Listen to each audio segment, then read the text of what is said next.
You guys, the girls are mad. The girls are mad. It's wild out here. Hello everyone, it's me, voiceover Kevin, back with yet another video. As most of you know by now, the NCUC news was officially announced and TNT gave some more details during the live session that I hosted back on the 17th. By the way, thank you all for all the kind words during that. Despite everything, hosting that one still felt so much better than the last one. Anywho, during the live, there was a lot of news dropped and it's been met with some really intense and mixed responses. Some of it is heavily in support while others are threatening to quit the game entirely because of their decisions. I'm planning to record a more long format video once the NCUCs actually drop on the 23rd, but I wanted to summarize what happened for you all and then share some of my own thoughts and opinions about what we know so far. To summarize the news, TNT has stated that NCUCs will be rolling out on the 23rd of January, starting with all the gray, fairy, and Darrigan pets regardless of if they ever had an official UC version.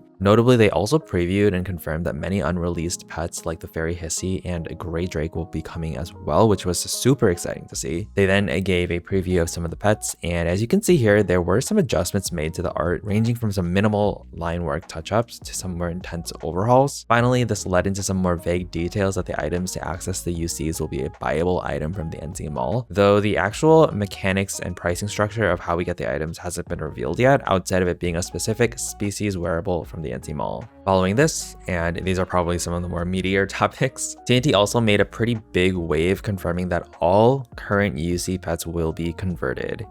Yes, they will be converted. I believe this was done for structural reasons, and they did say that any original UC pets would be receiving a styling kit, which is the item to enable NCUC aesthetically, to ensure that they can go back to looking like their UC versions with the updated art. They said that they would be receiving them as soon as the conversions happened on the 23rd. They also mentioned that they would be receiving a trophy, which may extend to other older pets as well. Lastly, after the live, TNT did post some comments on the Neopets Discord, dropping some additional information like that NCUCs will not require the pet be painted its corresponding color for the NCUC kit to work. Now, as I mentioned, this has all been met with some really intense responses. The Neoboards have been filled with folks showing a lot of anger surrounding having their UC's mask converted, art they had been familiar with being changed, and UCs as a whole being locked behind a paywall. Oppositely, some folks are just really happy to see the UCs becoming more accessible and being readily available on the site, and also talking about how, the structure of UCs has always just been really toxic and just being very in favor of the mask conversion. This has unsurprisingly led to a lot of tension within the site, which I've just been trying to avoid entirely just because I just want to play my silly little pet game and vibe. However, what kind of Neopets content creator would I be if I did not give my unsolicited opinions and thoughts about everything? Also, before I start, I just really want to clarify here that this is not sponsored by TNT. They didn't pay me to say anything special, nor do I speak for anything on their behalf. I don't know anything more about the NCUC drops, so it's literally just my thoughts. I'm just a random guy that they email sometimes to ask if I want to host their lives. And TNT, if you are listening to this, let's make NeoQuest 3 happen. This is no longer a request. So to start, I'm still really excited about the return of all these old art pets that haven't been on the site in nearly 2 decades. I'm so excited to have the chance to be able to customize and play around with pets like the robot Kiri and the royal boy Grawl, which never would have been possible before. And I had basically given up all hope on ever seeing them on the site again. So this is still a really exciting thing for me. To address the line art changes, I think a lot of the changes make sense taking a look at pets like the Dairy Mohawk, Dairy Skeeth, Fairy Zafara, Fairy Loop, Fairy Curie, and Fairy Scorchio. Honestly, a lot of these changes feel fairly minimal and even feel like improvements a lot of times to make the art feel more cohesive across the pets. That said, I know there's a lot of heavy feelings surrounding more substantial changes like on the Fairy Chia, the Fairy Elephant, and especially the Fairy Ixie. I kind of split these changes into 2 separate buckets. For the Chia and Elephant, I feel like a decision was made on these because their old art was just so outdated, and these two may have been showcased to exemplify that the more substantial changes would happen on pets that had art that may not translate to the new art style more smoothly. I don't know if I necessarily think they're bad as much as feeling like they're really different. That said, I think over time I could see myself getting used to them as well, so we'll just have to give it some time. Now, for pets like the Fairy Ixie, I think it goes a little bit deeper. Obviously, the Fairy Ixie has always existed as a UC pet and has a very iconic borderless look that I think many find quite charming. I have some mixed feelings. Granted, I'm a bit biased because I've never really cared about them. My hunch is that this one had more significant changes than some of the others, because if you take a look at this one or the Fairy Kiri or Fairy Bloomer as well, it's pretty clear that when they transitioned into their UC versions, they lost a lot of line work that they should have had since the beginning. I do think this was more an attempt to make art styles feel more cohesive rather than an attempt to change it for absolutely no reason. I know a lot of people are suggesting that there be a distinction between these original UCs and the new NC UCs, and frankly, I really do not agree with this suggestion. As much as I love UC pets, I think leaving some pets unconverted to begin with has always been a mistake.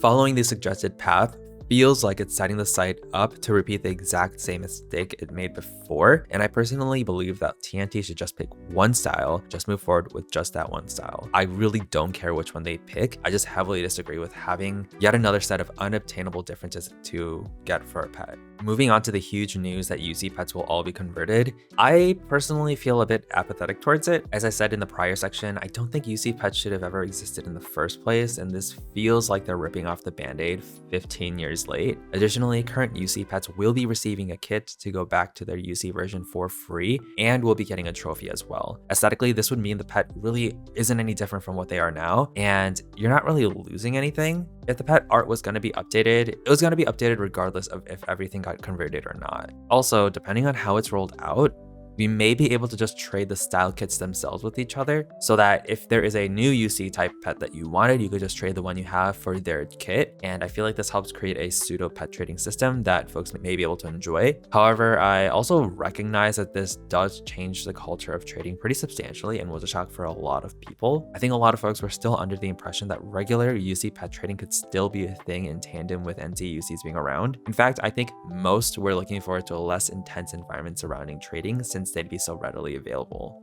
All that said, my largest concern is also that I think locking UCs behind a paywall entirely does have some fundamental problems with it that I think will really need to be addressed in some way. At the core, what we're really doing is moving something that was previously free to play and are making it exclusively pay to play. Of course, people will be upset by that change, and I think it's a bit unfair to criticize them for their reactions to it. And I kind of say that as someone who is very in support of like TNT getting their bag and like there being a stronger revenue stream so that we can afford to have more programmers and devs to actually change the site for the better. Additionally, I know a lot of people have leaned on arguments that this is all born of elitism or that everyone bought their pets, which I feel like are really low value insults that discredit some really genuine concerns. While the PC does have a ton of folks that I would agree are elitists, and the structure of UC trading and UCs in general has needed to be changed for a very long time, we also have more than enough stories from folks that show that UC pet trading is a legitimate play style that a lot of active players participate in. To reduce everything to, well, they cheated or they just don't want anyone else to play the game, it feels like really unhelpful commentary and debate, and it just kind of creates more emotional intensity that just doesn't need to be there. It isn't always about status symbols and being better than everyone. I think it's usually more innocuous than that. I believe that some more empathy from both sides could probably lead to more productive conversations and potential resolutions.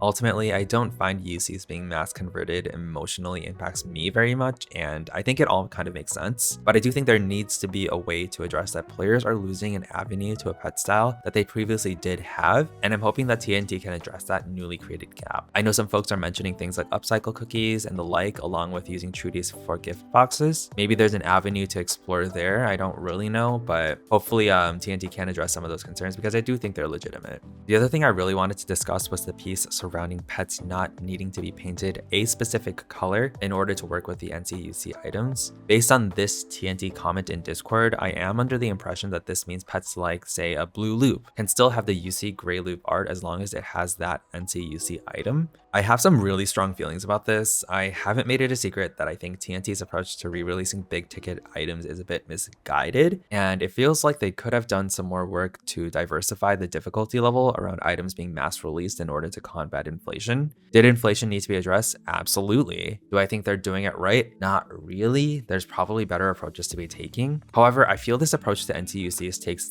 that entire concept to a different level. I don't think it's controversial to say that games are fun for a lot of folks, when there are tangible goals and a feeling of progression. I've always felt that painting your pets was a core part of Neopets gameplay in that sense. That's why people get excited about FFQs and winning a random paintbrush or whatever. To establish a solely pay-to-play mechanic for this changes the fundamental dynamics of the site that I haven't seen done so explicitly in the past. I feel like Fairy Quest and like Library Cookies were kind of like flirting with that, but this feels significantly larger in scope. I know that NCUCs will be insanely popular, we all do, and it would not surprise me if many people exclusively wanted them as their dreamy pets. The concept of throwing $50 at the game and getting all 20 of your dream pets in a day feels super strange to me. In my opinion, this feels like more of an attempt to maximize the number of people purchasing style kits, because obviously people wouldn't be buying them if they couldn't afford to paint the pet first. If that's the case, to sacrifice the integrity of gameplay to maximize profits is just like a really gross philosophy to me. If the concern is inflated PBs, which is very real by the way, I completely agree it's way too inflated, there were absolutely ways to address this with something as simple as putting all the PBs in the hidden tower at a fixed cost. We need more Neopoint sinks regardless. I want to clarify that I'm not saying it needs to be insanely expensive or that people need to spend months or years working for every single goal on the site. What I'm saying is that I believe this changes the gameplay of Neopets substantially, and that concerns me. In conclusion, obviously I have some really strong opinions about things. However, in totality, I'm still super excited about everything as I said before. I will be hyped on the 23rd. I'll probably be spending a ton of money as expected, and I won't be quitting the game over any of this. In fact, I'll probably be playing just as much, if not more. Outside of voicing my opinions though, I personally try my best to focus on the enjoyable parts of a game and the positives of changes coming because I play games to relax, not stress. I believe there are problems associated with this rollout, but I'd rather just lean on the side of optimism and quote unquote waiting it out over allowing myself to get really overwhelmed emotionally because there's just too much garbage going on in my personal life to worry about a game. I do also want to add that a lot of this commentary is being made with just the information that's been provided to us. The actual release has not happened yet, and maybe I'm just making an assumption that's not relevant. If my assumptions are correct, then these are very much my thoughts about them, and I doubt they'll change unless there are significant tweaks to the way they're rolled out. That said, if you are feeling burnt by all of this, I really don't blame you. If you want to leave or disengage entirely, take the breaks you need. My hope is that this is an iterative process and TNT will kind of make adjustments based on community feedback and make a decision that actually makes the most sense for the game's longevity and playability. Accessibility for players is huge, and I think this change does provide more of that for the site, which needs to be acknowledged and is a huge win. With that said, like, it isn't wrong to want more aspects of old gameplay to carry over as well, and to even feel like your community is being disregarded by these changes. I think it's all a matter of TNT making a decision that makes the most sense and accommodates the most playstyles. From a more optimistic lens, I'm hoping this opens the door for TNT to potentially like release skins and use this system to bring back other pet styles that we haven't even been explicitly asking for up to this point. I'm thinking like retro pets or pet styles that were kind of replaced along the way in the last 20 years. Things you might see on Grundo's Cafe like alt art pets. I think that opens the door for those things. I'm still very hopeful for the future, and I really do see a lot more years of myself playing this game, and hopefully many of you feel the same way. But yeah, I hope this doesn't upset anyone. I just really wanted to share my own opinions here, and hopefully none of you yell at me. If you do, that's all right, I guess. Like I said, I'm planning to record something the night NTUCs drop, and hopefully that gets posted soon. I'm even considering doing like a YouTube live during that if anyone's interested. I don't know, what do you think? Anywho, I'm gonna call it a video here. Hope you are all doing well, staying safe, drinking water, eating a lot of food, vibing the good vibe, and I will see you all for the next one. Bye.